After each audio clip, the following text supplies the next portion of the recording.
जय जगन्नाथ पिलामाने तुम मानकु मो यूट्यूब चैनल को स्वागत।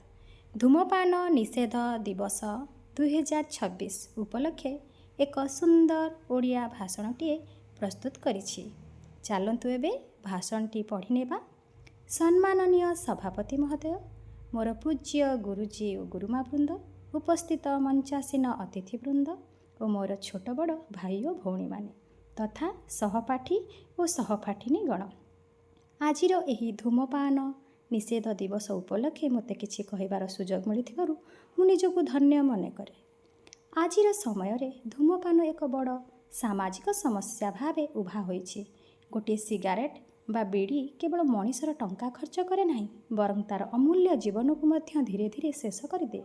तमाकु सेवन द्वारा विभिन्न मारात्मक रोग होइथाय। सबुठारु दुखर विषय हेउछि परोक्ष धूमपान। जड़े व्यक्ति धूमपान कले तार धुआं पाखे थिबा निरीह पिला और परिवार लोकों शरीर को जाई सेमानकु मध्य रोग करि दिए। सेथिपाई भारत रे प्रतिवर्ष मार्च मासर द्वितीय बुधवार को धूमपान निषेध दिवस नो स्मोकिंग डे भावे पालन करा जाए।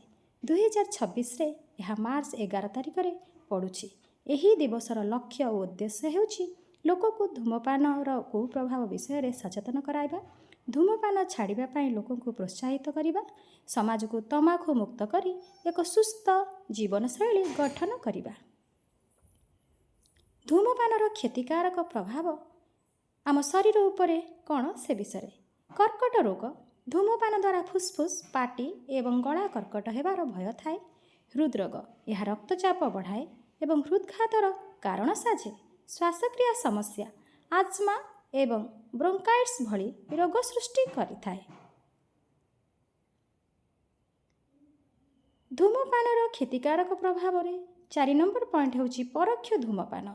जी धूमपान करती नहीं किंतु पाखेरे थांती सेमानंक शरीर उपरे मध्य यह खराब प्रभाव पकाई थाए। धूमपान छाड़िबा द्वारा आम शरीर रे कौन लाभ होता है? फुसफुसर कार्यदक्षता बढ़े, शरीर रे शक्ति और रक्त संचालन सुधार आसे, आर्थिक स्तर में मध्य अजथा खर्च कमी जाए।